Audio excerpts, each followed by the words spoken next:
Mic ही बंद कर देते हैं कि समय है ये 4 मिनट 4 मिनट्स। राजनीतिक चर्चा है और इसमें जो सच्चाई है वो इस सदन में आने नहीं वाली।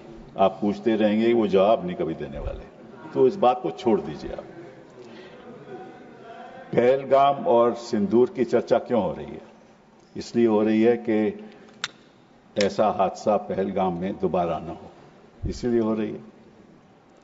और सिंदूर की कि भाई क्या हमारे पास इतनी शक्ति है कि पाकिस्तान हम ध्वस्त कर सकते हैं, इसीलिए बहस हो रही है। तो मैं आपको कुछ आंकड़े देना चाहता हूं। नड्डा साहब बैठे हुए हैं यहां। अक्टूबर 2024 में air chief marshal Amarpreet Singh addressed the Indian Air Force declining squadron strength, which had reached 31 squadrons, the lowest since 1965. Lowest since 1965. The Indian Air Force is currently operating with 31 squadrons, the lowest count since 65 when India was engaged in a war with Pakistan. We are committed to fighting with whatever we have. This is the state of the Air Force. We are committed to fighting with whatever we have while prioritizing the maintenance of current assets and ensuring personnel are properly trained. This is his concern in 2024. फिर क्या हुआ? आपने Indian Air Chief again said, at the moment we are very badly off. I'm not saying this. At the moment we are very badly off in terms of numbers. And the numbers that have been promised are also coming in very slow time, making a case for boosting production rate of fighters. He said that an in-house study conducted by IAF showed that it must induct 2 fighter squadrons every year to cater to the numbers needed. The existing have fleets which will be phased out. Now, what is that existing fleet that is being phased out? Your MiG-21 being phased out. Your MiG-29 being phased out. Your 2000 Mirages being phased out. So what are you left with? Su-30 MKI. Su-30 MKI is what you're left with. And the Rafale aircraft is a 4.5 generation aircraft. The fact is that China is now going to launch a 6th generation aircraft just now in 2025. We are looking for a 5th generation aircraft in 2035. Because the AMCA aircraft will be ready, prototype in 2028, will be in production in 2035. What will we do by then? And this, I'm not saying this. If you are so much concerned about the defense of our country, what have you done in the last 11 years while you were sitting in power? You must answer that. There's no point blaming each other कि वो तो सवाल पूछेंगे और आप कहेंगे हम नहीं बताएंगे. ये तो आपकी राजनीति है. This is your राजनीति. दूसरी बात, एक और बात बताता हूं. HAL ने LCA एयरक्राफ्ट का गठन सोचा था 1984 में. 2001 में अभी तक जहाज तक बना नहीं और 2025 हो गए, एक जहाज नहीं आज तक बना. एक जहाज नहीं, जो हमने कंसेप्चुअलाइज किया था 1984 में. आप क्या कर रहे हो? दूसरी बात, तीसरी बात आपको बताना चाहता हूं, वो ये है कि पाकिस्तान के पास, हमारे पास तो ये 31 स्क्वाड्रन फेजिंग आउट के बाद 29 रह जाएंगे, और पाकिस्तान आज के दिन उनके पास 25 स्क्वाड्रन है, तो लगभग बराबरी है. और साथ साथ में 133 स्क्वाड्रन चीन के हैं. साहब आप मुझे नहीं, आपका समय समाप्त हो गया. समाप्त हो गया. मैं बैठ जाता हूं.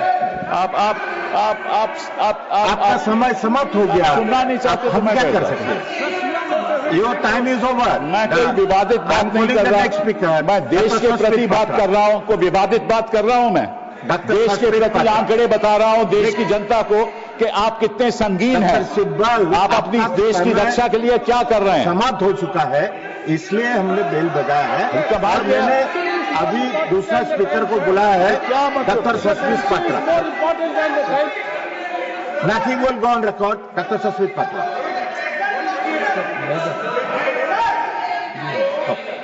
Sorry doctor Medha Vishwam Kulkarni. मेधा जी. नहीं, मैं नहीं बोलूंगी. Time is over, nothing is going on record. Mehta ji,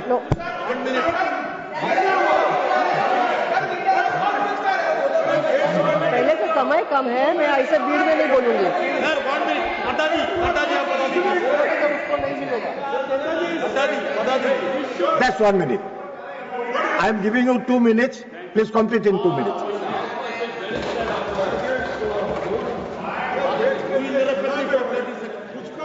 time दे दिया, आप बात बात पर क्यों उठ जाते हैं? आप एलो किया।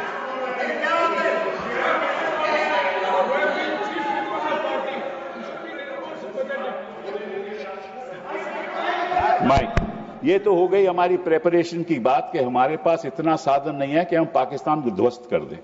और हम लड़ाई केवल पाकिस्तान से नहीं लड़ रहे, पाकिस्तान और चीन एक साथ है। वो सारी टेक्नोलॉजी चीन पाकिस्तान को दे रहा है, स्पेशली कि उनके पास तो स्टेल्थ एयरक्राफ्ट्स हैं। हमारा ये जो राफेल है, it is a half stealth aircraft. It has got avionics but is only got it's got half stealth characteristics। बात तो है। अब बात आए हम सिंदूर ऑपरेशन पहलगाम की। जब पहलगाम में 26 लोग की मृत्यु हुई तो ऑब्वियसली टेररिस्ट 400 किलोमीटर अंदर आए थे और उनके पास AK-47 थे और बाकी भी औजार उनके पास में मॉडर्न थे। तो किसी को पता नहीं चला, किसी को पता नहीं चला कि 400 किलोमीटर अंदर आके उन्होंने 26 लोगों की हत्या की। पहली बात ये। और वो 1 किलोमीटर थे हमारे स्टेशन, एयर मिलिट्री स्टेशन में, ओनली 1 किलोमीटर अवे। पहली बात ये। दूसरी बात, 8 अप्रैल को गृह मंत्री जी जम्मू कश्मीर गए। वहां उन्होंने लेफ्टिनेंट गवर्नर सिन्हा साहब के साथ मीटिंग की। मीटिंग में उन्होंने कहा कि भाई हमारी व्यवस्था इंटेलिजेंस की क्या है बताइए हमें, और सिक्योरिटी क्या है बताइए हमें। 22 अप्रैल को यह हादसा हो गया और उसकी वजह यह है कि आपने उमर अब्दुल्ला को उस मीटिंग में बुलाया ही नहीं। अगर आप लीडरशिप को एक मिनट लीडर अरे मुझे बोलने तो दीजिए। अब ये देखो सर, मुझे अगर मुझे बोलिए, आप बोलिए। हाँ, मैं यही कह रहा हूं नहीं कर रहा है, आप बोलिए। इंफॉर्मेशन कहां से आती है? इंफॉर्मेशन जनता से आती है। अगर कोई हादसा होने वाला हो, कोई माइक ही बंद कर देते हैं। आप बोलिए, आप बोलिए। Mic on. इंफॉर्मेशन कहां आती है कि टेररिस्ट एक्टिविटी होने वाली है? जनता से आती है। जनता कौन है? वहां जम्मू कश्मीर की जनता है। उसके लीडर कौन है? उमर अब्दुल्ला साहब। अब उनको मीटिंग में नहीं रखोगे, जनता के साथ आपका वार्तालाप नहीं होगा, बातचीत नहीं होगी, आपको इंफॉर्मेशन कहां से पहुंचेगी? इंफॉर्मेशन नहीं पहुंचेगी। और नड्डा साहब एक और बात, प्लीज डोंट इंटरप्ट। नड्डा साहब एक और बात बता दूं, आप 2014 में यूपीए सरकार चली गई। 2014 के बाद 16, 17, 18, 19, 20 जितनी मृत्यु सिविलियंस और सिक्योरिटी पर्सनल की हुई वो 2014 से कहीं ज्यादा थी।